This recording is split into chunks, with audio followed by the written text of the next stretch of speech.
Este programa es una presentación de Iglesia de Cristo, Ministerios Alfa y Omega, Nueva York, proclamando el que es, y que era, y que ha de venir, el Todopoderoso.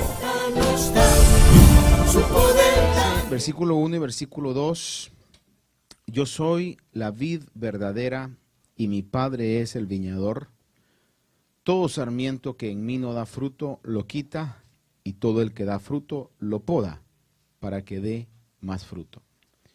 Y decía el día viernes pasado de que aquí podíamos ver realmente dos cosas. Una, que no todos los creyentes son, o los que se dicen ser cristianos, lo son.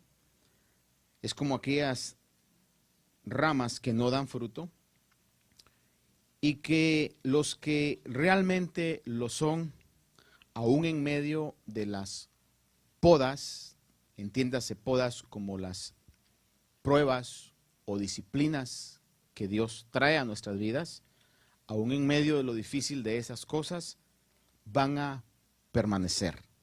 Y por permanecer, van a dar fruto. El versículo 3, vamos a ver versículo 3, posiblemente al versículo 6 o 7, pero dice el versículo 3, vosotros ya estáis limpios por la palabra que os he hablado. Permaneced en mí y yo en vosotros.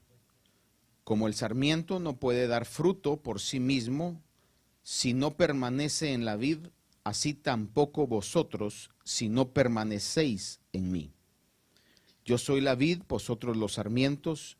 El que permanece en mí y yo en él, ese da fruto, porque separados de mí nada podéis hacer. Si alguno no permanece en mí, es echado fuera como un sarmiento y se seca, y los recogen los echan al fuego y se queman. La figura que el Señor está utilizando es acerca de una vid. Usted sabe que la vid es la planta que da uvas, de las uvas sacan el vino. Israel era considerada la vid de Dios. Hemos hablado sobre eso. Hay una cantidad de escrituras en el Antiguo Testamento que demuestran claramente eso. Entonces, cuando el Señor Jesús viene y dice, yo soy la vid, fue algo que causó en el sistema religioso un shock, una nueva doctrina, algo que para ellos era imposible poder digerir con facilidad. Sin embargo, es la realidad que se manifestó desde que el Señor vino a revelar el Evangelio. Todo lo que Israel representaba, o el sistema religioso de la ley representaba, quedó sin funciones, quedó arcaico. Y ahora lo que iba a traer bendición, no solamente a Israel, sino que al mundo entero, era el Evangelio de Jesucristo y la gracia que venía a través de la cruz. Por eso Él viene y dice, yo soy la vid verdadera, dejando a un lado todo lo que el judaísmo representaba y lo que el pueblo de Israel representaba como la vid de Dios. Ahora, la vid de Dios era la persona de Jesucristo. Y entonces viene y dice a sus discípulos y recalca la necesidad de permanecer en la vid. Permanecer en las palabras, en la doctrina, en la enseñanza, en la compañía también de Jesucristo. Cuando digo compañía de Jesucristo el día de hoy, usted sabe que el Señor hoy está sentado a la diestra de Dios, es lo que dice la Biblia. ¿Cómo podemos tener compañía o compañerismo con Jesucristo? A través del compañerismo con el Espíritu Santo. Porque tanto el Padre como el Hijo y el Espíritu son uno. Entonces, estos versículos que leíamos están marcando la gran necesidad de poder permanecer en el Señor. Comienza diciendo el versículo 3 que el Señor le dice a sus discípulos en ese momento: vosotros ya estáis limpios. Para que una vid pudiera dar fruto, como cualquier árbol o cualquier planta, en este caso, pueda realmente florecer, tiene que haber limpieza. Para aquellos que están familiarizados con lo que es la jardinería, sabrán que siempre hay una limpieza antes y una limpieza después. Y en medio de esas limpiezas también se tienen que abonar, ya sea la grama, las flores, los árboles. Es lo que el Señor está usando en esta figura. Y le dice a los discípulos: vosotros ya estáis limpios. Y les dice: y estáis limpios por la palabra que os he hablado. En otras palabras, ustedes están listos para dar fruto. Es lo que está diciendo. Están preparados ya para que inicien a dar fruto. Vosotros ya estáis limpios por la palabra que os he hablado.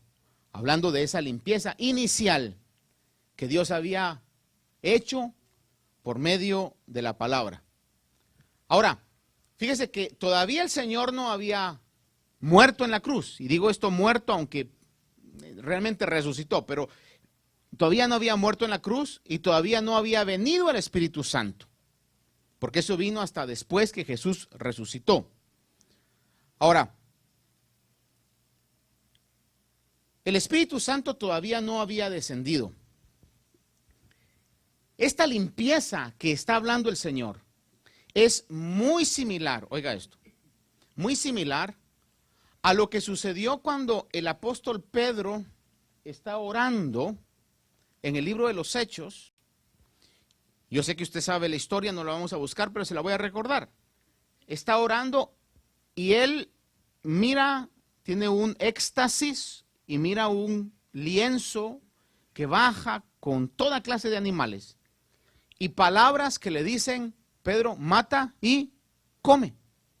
Y él comienza a tener un diálogo con Dios y le dice: yo soy judío, no puedo comer esta clase de animales. Y le dice el Señor: lo que yo he santificado, no lo llames tú inmundo. Pero esto se lo estaba dando el Señor porque tenía una comisión, tenía un trabajo que Pedro tenía que hacer y que Pedro tenía que saber que a los gentiles a los cuales el Espíritu lo iba a enviar, aunque su sistema religioso le decía que eran impuros, la gracia de Dios ahora los había limpiado. ¿Sí me explico?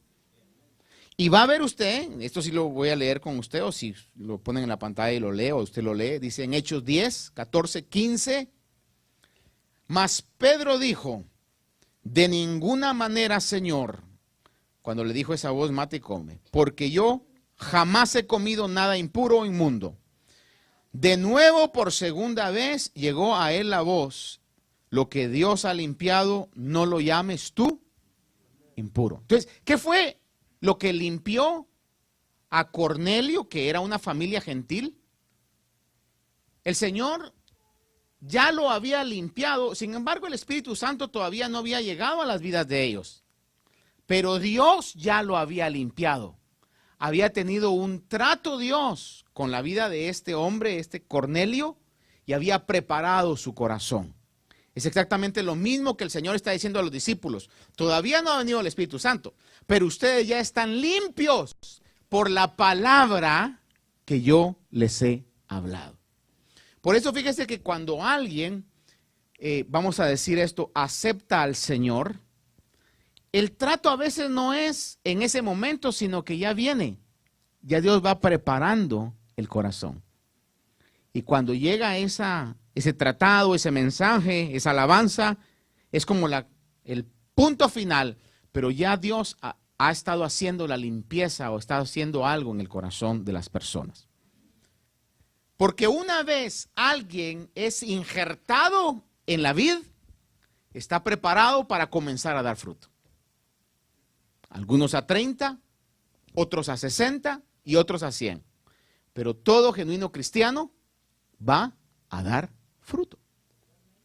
Versículo número 4 y versículo 5 dice, permaneced en mí y yo en vosotros. Mire qué interesante esta frase. Permaneced en mí y yo en vosotros. Es un negocio mutuo, es un trato mutuo. Como el sarmiento, entienda sarmiento como rama, como la rama no puede dar fruto por sí misma si no permanece en la vid, así tampoco vosotros si no permanecéis en mí. Yo soy la vid, vosotros los sarmientos, o vosotros sois las ramas.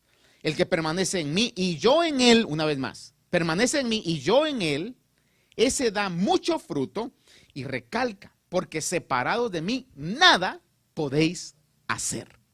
Ahora, esto es sumamente interesante, porque el permanecer da la idea en el lenguaje original como no moverse de lo que se ha creído. A eso se refiere el Señor. Cuando dice permaneced en mí es manténganse creyendo lo que creyeron. A pesar de lo que hay alrededor, ustedes manténganse creyendo en lo que han creído. Mantengan la fe. El evangelio sin fe no es más que otra religión. El evangelio con fe es una vida que agrada a Dios, porque sin fe es imposible agradarle a Dios. Y el que se acerca a él, dice la carta a los Hebreos, crea que él existe y que es galardonador de los que le buscan. El justo vivirá por fe. La justicia de Dios se revela por fe y para fe. Es decir, que todo el evangelio está unido. La fe en Dios es un fundamento. Entonces, cuando el Señor dice permaneced en mí, lo que le está diciendo es no suelten la fe. No duden. En cualquier circunstancia que estén, no duden. Permanezcan en mí. Pastor, ¿cómo puedo yo saber que estoy permaneciendo en Dios? ¿Cree? Si usted y yo creemos, estamos permaneciendo en Dios. Y si permanecemos en Él, Dios garantiza por medio de la autoridad de su palabra que vamos a dar fruto. Ahora, en este sentido, entonces, permanecer se entiende como el no moverse de lo que se ha creído. Juan capítulo 8, versos 31 y 32 dice, entonces Jesús decía a los judíos que habían creído en él, si vosotros permanecéis en mi palabra, verdaderamente sois mis discípulos y conoceréis la verdad y la verdad os libertará. Note cómo el Señor le dice a los judíos que habían creído en él, si vosotros permanecéis en mi palabra, if you continue believing what you initially believed. Si ustedes creen y continúan creyendo, si permanecen en mí, entonces son verdaderamente mis discípulos. La importancia de permanecer. Dice Colosenses 1, 22 y 23. El apóstol Pablo habla y dice, sin embargo, ahora él, acerca de Dios, os ha reconciliado en su cuerpo de carne. Es decir, que a través de la cruz tenemos ahora paz con Dios. El sacrificio de Cristo pagó nuestro pecado. Dice, habéis sido reconciliados mediante su muerte a fin de presentaros santos, sin mancha e irreprensibles delante de él. Irreprensibles es sin motivo de regaño, o sea que corregimos los errores que hayamos hecho. Eso es lo que Dios va a hacer. Dice que Dios lo puede hacer. Pero dice, si en verdad permanecéis en la fe. ¿Nota cómo dice ahí? Dice, si en verdad permanecéis en la fe. Véalo una vez más. Es decir, que vamos a llegar a ser santos, sin mancha, irreprensibles, pero la condición es si en verdad permanecéis en la fe. Eso está claro en la palabra. De igual manera, usted está arraigado o está junto con la vid, va a dar fruto. Pero nos separamos de la vida, es decir, dejamos de creer y dice el Señor, sin mí nada podéis hacer.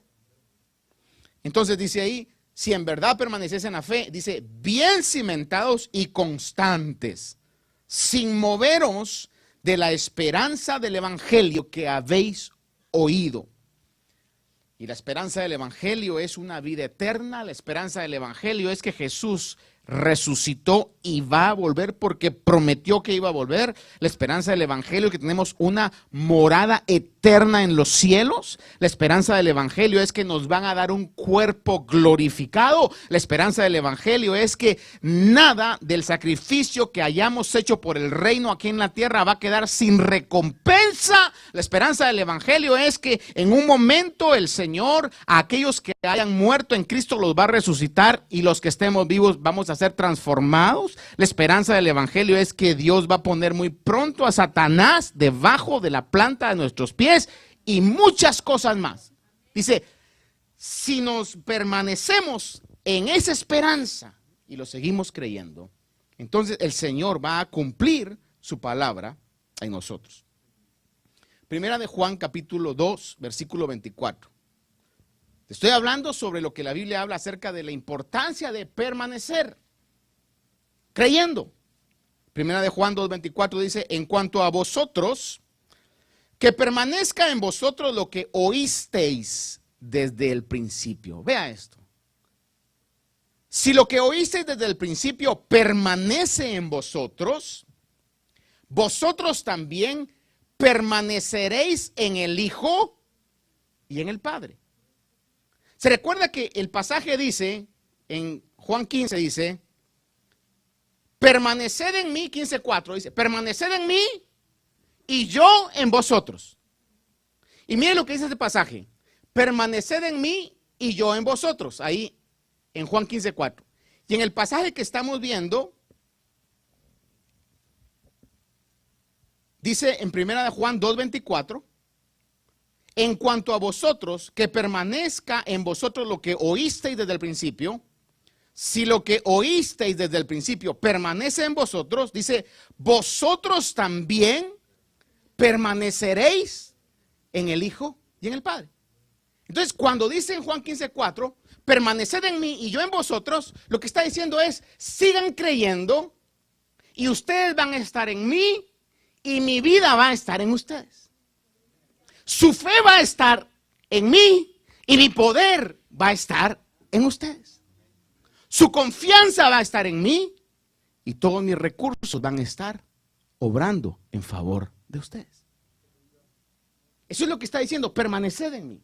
Por eso es importante que nosotros no dejemos de creer. Ante todo, no dejemos de creer en el mensaje escrito de la palabra. Dice en Hebreos 3, versículos 6 al 19, se lo voy a leer. Y si usted quiere leerlo, pues mucho mejor. Pero oiga esto, sobre este principio de permanecer. Dice Hebreos 3, del 6 en adelante. Pero Cristo fue fiel como hijo sobre la casa de Dios, cuya casa somos nosotros. Y mire cómo recalca esto. Y es importante, hermano, esto es doctrina importante. Dice que la casa somos nosotros, pero dice, si retenemos firme hasta el fin nuestra confianza y la gloria de nuestra esperanza. Y comienza a exhortar diciendo, por lo cual, como dice el Espíritu Santo, si oís hoy su voz, no endurezcáis vuestros corazones como en la provocación, como en el día de la prueba en el desierto, donde vuestros padres me tentaron al ponerme a prueba y vieron mis obras por 40 años, por lo cual me disgusté con aquella generación y dije, siempre se desvían en su corazón. ¿Sabe usted que un significado de la palabra pecado es desviarse del blanco? Errar al blanco. Hermano, todo lo que en el Evangelio no proviene de fe es pecado. Y la generación que salió de Egipto dice que no pudieron entrar porque en su corazón se desviaron. Si usted me preguntara, ¿en dónde está la fe? ¿En la mente o en el corazón? Me inclino a decirle que está en el corazón. Aquí es. Es algo que no está en el entendimiento, sino que es en lo más profundo de nuestro ser. Y esa generación, en lo más profundo de su ser, se desvió, dejó de creer, aunque vieron las maravillas de Dios.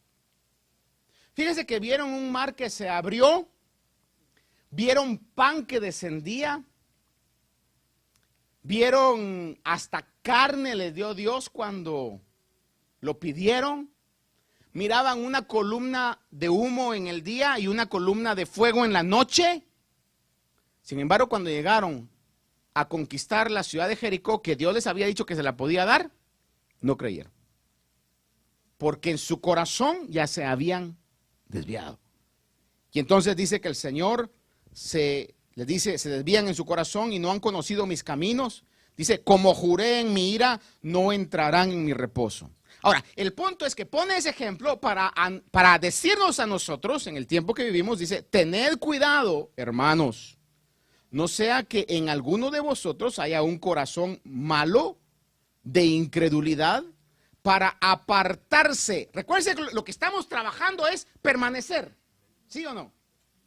Y aquí dice, que no vaya a haber un corazón malo de incredulidad para apartarse del Dios vivo.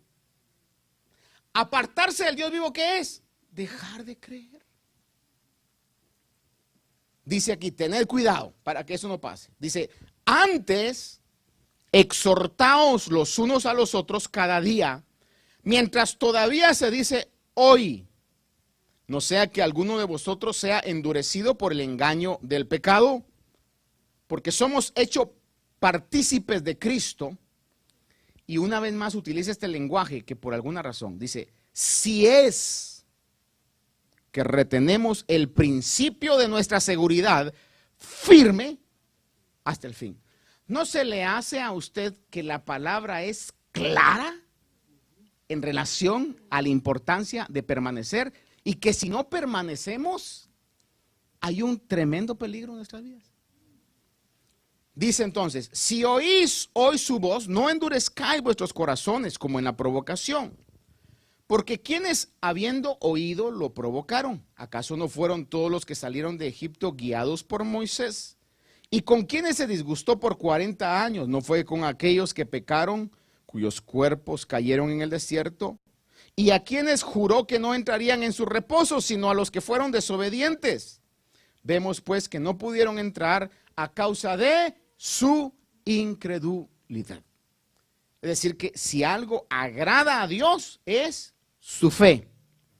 Y si algo desagrada a Dios es la incredulidad. Pastor, ¿podrá ser incrédula una persona que parezca muy devota? Sí. ¿Sabe usted qué es una persona devota, verdad? Una persona devota es que se le mira de lejos y dice, ah, es cristiana o es cristiano. Camina como cristiano, habla como cristiano, mira como cristiano. Pero cuando tiene que poner en práctica la fe, tiene fe de impío.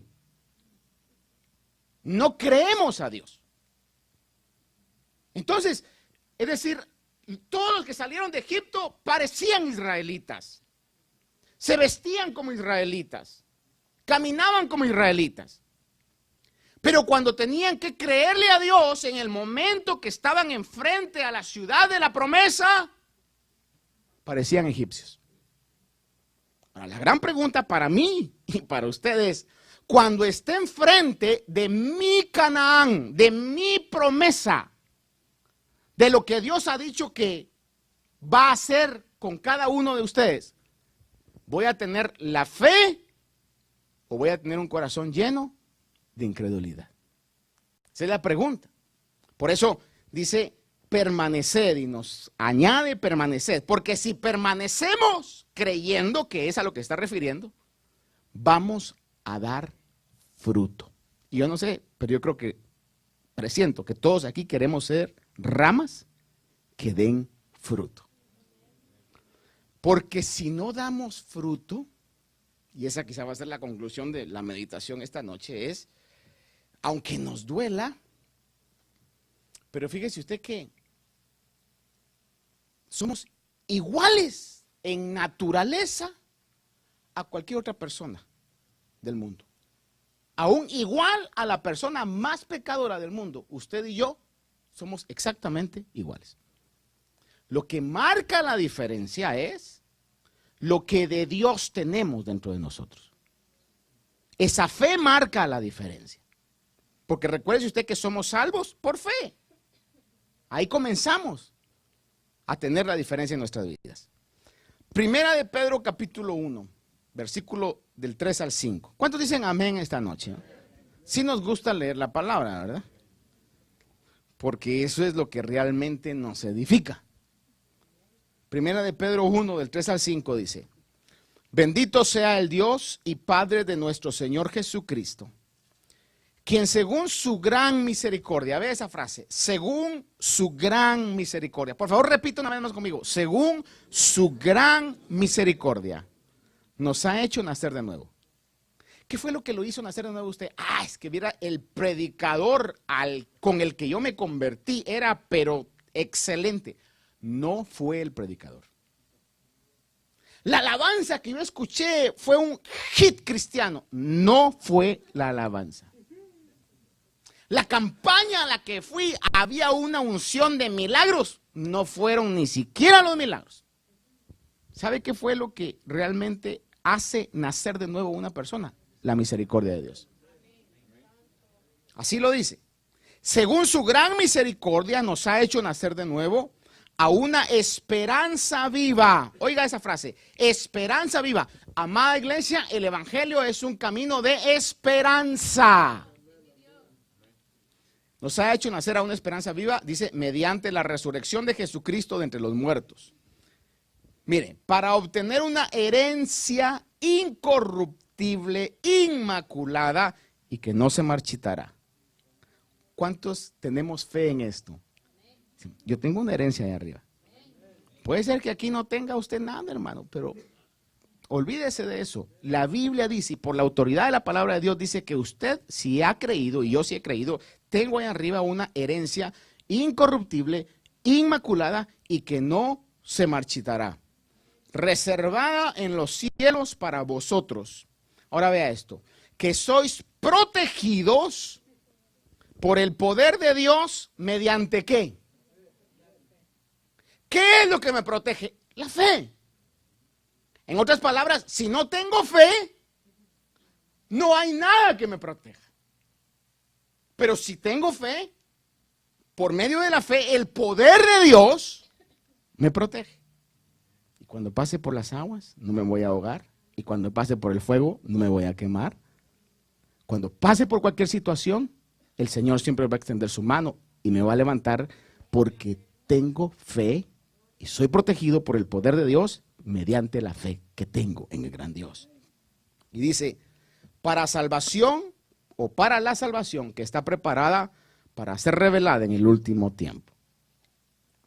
Ahora, sobre la base de permanecer, y debo de añadir, sobre la base de permanecer voluntariamente, porque Dios no es de este tipo de trato que dice, bueno, ahora te voy a injertar o te voy a pegar a la vid, a la planta, y amárrenlo bien porque se quiere ir, pero que no se vaya.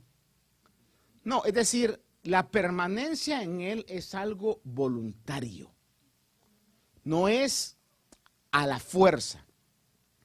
Por eso es un evangelio de gracia. Sobre la base de permanecer voluntariamente, quiero concluirle con las siguientes promesas. O llevarlo a las siguientes promesas. Tengo unos minutos acá.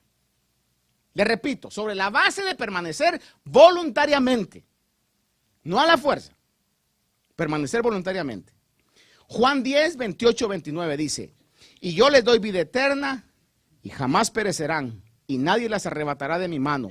Mi Padre que me las dio es mayor que todos y nadie las puede arrebatar de la mano del Padre. Es decir que si permanezco voluntariamente, ni el diablo, ni los problemas, ni los demonios, ni el sistema va a podernos arrebatar de la mano del Padre.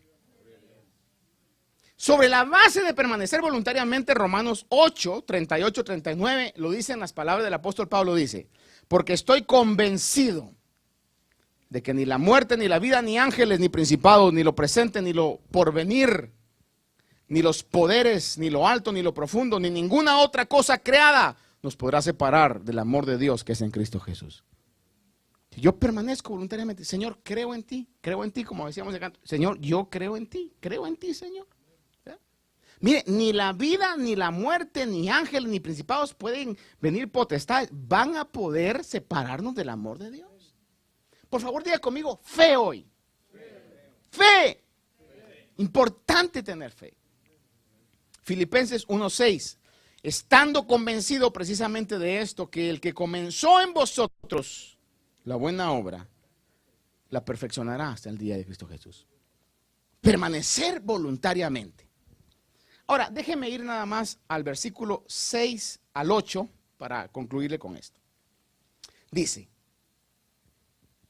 pregunto, ¿me di a explicar la importancia de permanecer en Dios? ¿Y los beneficios de permanecer en Dios? Ahora veamos el otro aspecto. Dice, versículo 6 al 8. Si alguno no permanece en mí, es echado fuera como un sarmiento y se seca. Y los recogen, los echan al fuego y se queman. Si permanecéis en mí y mis palabras permanecen en vosotros, pedid lo que querráis y os será hecho. En esto es glorificado mi Padre, en que deis mucho fruto y así probéis que sois mis discípulos. Cuando dice, separados de mí, nada podéis hacer, no es que alguien no pueda caminar, no pueda trabajar, no pueda hacer negocios, no pueda hacer cualquier cosa. Lo que está diciendo es, nada podéis hacer, está hablando desde la perspectiva espiritual. Nada que tenga valor espiritual real van a poder hacer. Absolutamente nada. Separados de Jesús, nada de lo eterno, nada que tenga valor eterno, van a poder hacer.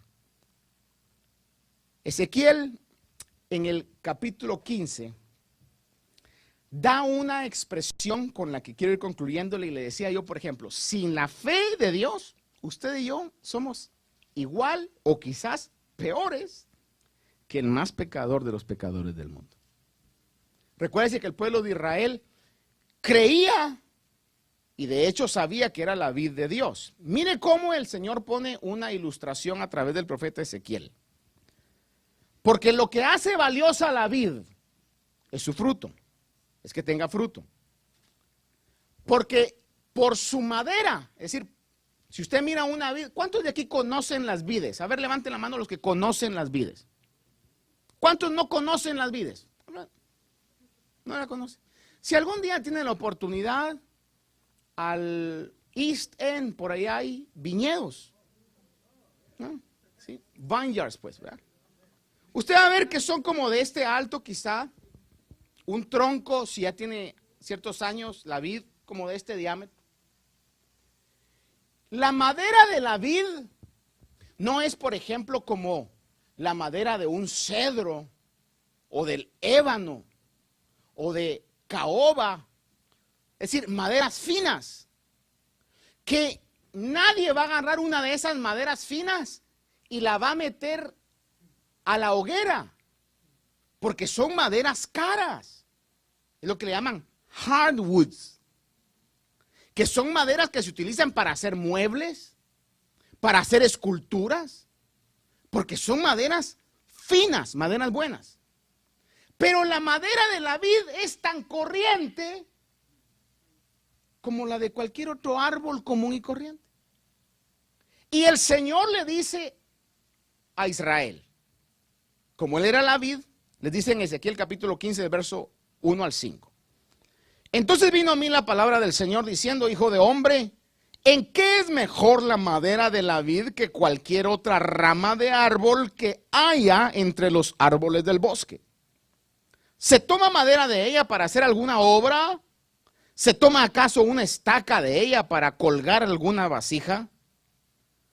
Si en el fuego se ha puesto para consumirla y el fuego ha consumido los dos extremos, también la parte de en medio ha sido quemada, ¿es aún útil para algo? Si cuando estaba intacta no se utilizaba para nada, mire qué tan corriente es su madera. ¿Sí me explico? Si cuando estaba sin quemarse no servía para nada, la madera de la vid, dice, cuánto menos cuando la haya consumido el fuego y esté quemada, se podrá hacer aún algo de ella. Por tanto, así dice el Señor Dios. Vea, como la madera de la vid entre los árboles del bosque, que ha entregado al fuego para consumirla, así he entregado yo a los habitantes de Jerusalén. He puesto mi rostro contra ellos, del fuego han escapado, pero el fuego los consumirá. Y sabréis que yo soy el Señor cuando ponga mi rostro contra ellos y convertiré la tierra en desolación por cuanto han cometido infidelidad, declara el Señor. Ve esa palabra, infidelidad. Lo que está diciendo esa palabra es, lo contrario de infidelidad es fidelidad. Y fidelidad en el Nuevo Testamento es sinónimo de fe. Es decir, que la figura que está hablando es, lo que hace valiosa la vida es el fruto. Porque la madera es como cualquier otra o peor que cualquier otra. Entonces, lo que a usted y a mí nos hace valioso, ¿qué es? Este cuerpazo, hermano. Los valores internos que yo tengo, familiares, mire, son buenos. Pero eso no es lo que nos hace valioso. Lo que nos hace valioso es el Espíritu Santo. Porque recuerde que en Gálatas Pablo habla, dice, porque el fruto del Espíritu, cada uno de nosotros fructificamos única y exclusivamente porque tenemos el Espíritu Santo de Dios. ¿Cuántos están agradecidos por tener el Espíritu Santo de Dios? Y eso nos hace hiper, super, mega especiales. Concluye entonces, Hechos 14, del versículo 13 al 17, está Pablo con Bernabé en una ciudad llamada Listra y por medio de ellos un cojo de nacimiento recobra la sanidad. Toda la ciudad comienza y se avalancha hacia ellos y los quiere diosificar o deidificar. Los quiere hacer dioses, les quieren ofrecer sacrificios. Y Pablo tiene que pararlos, hermano, y dice, no, ¿qué están haciendo ustedes? Y en el capítulo 14 de Hechos, verso 13 al 17, dice, y el sacerdote de Júpiter, cuyo templo estaba en las afueras de la ciudad, trajo toros y guirnaldas, es decir, arreglos de flores. Trajo toros y arreglos de flores a las puertas y quería ofrecer sacrificios juntamente con la multitud. Pero cuando lo oyeron los apóstoles Bernabé y Pablo, rasgaron sus ropas. Miren la actitud, y yo les aplaudo esa actitud. Tan necesaria hoy para todos los pastores, profetas, apóstoles. Necesitamos tener una actitud parecida a esta. Cuando vieron que la gente lo estaba idolatrando, ¿qué están haciendo?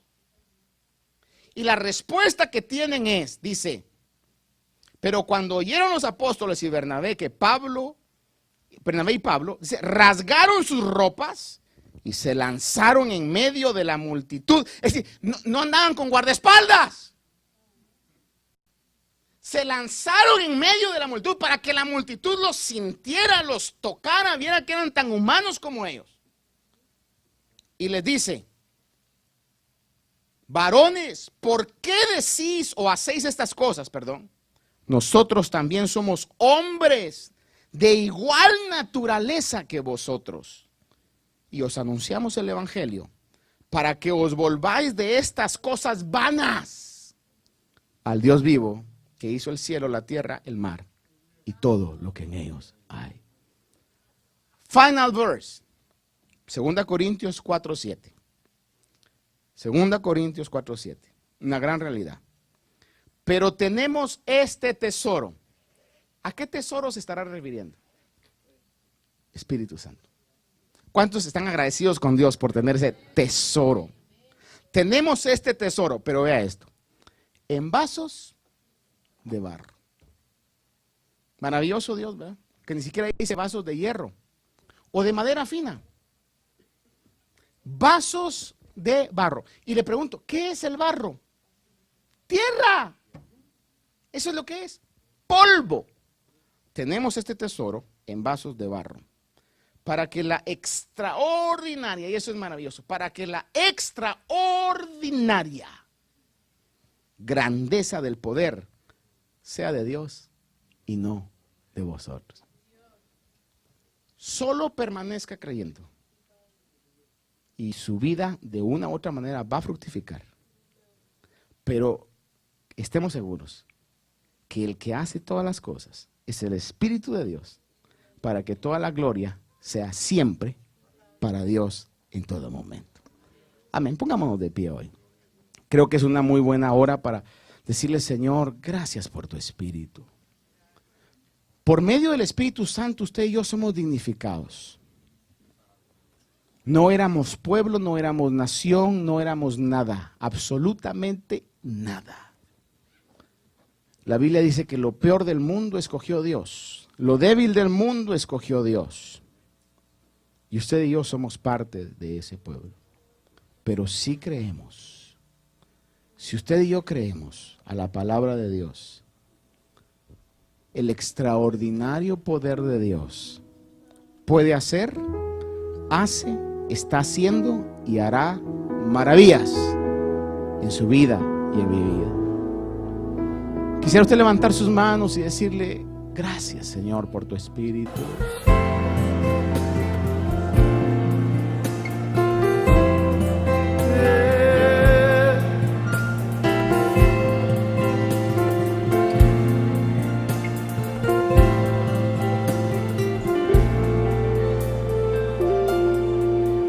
El Espíritu de Dios está en este lugar. Cántalo. El Espíritu de Dios se mueve en este lugar. Está aquí para consolar, está aquí para liberar, está aquí para guiar. El Espíritu de Dios está aquí. El Espíritu de Dios está en este lugar. El Espíritu de Dios está.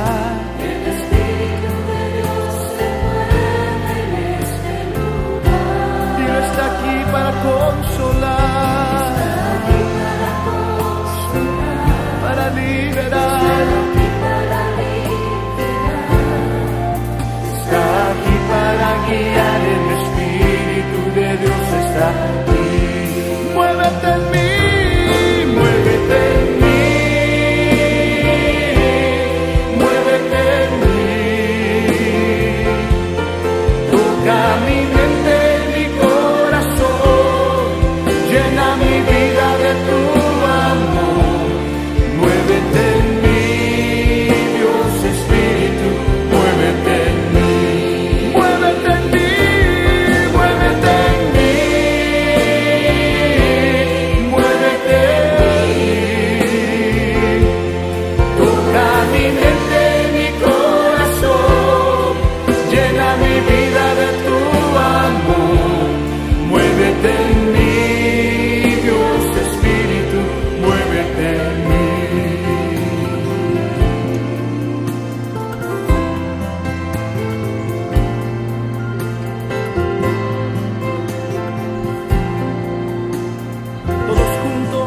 El Espíritu de Dios, el Espíritu de Dios está en este lugar. Que se oigan las voces del Espíritu. El Espíritu de Dios se mueve en este lugar. Amén.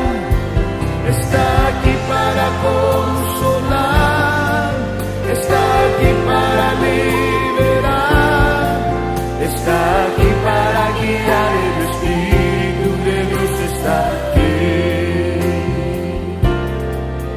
El Espíritu de Dios está en este lugar. El Espíritu de Dios se mueve en este lugar.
Espíritu.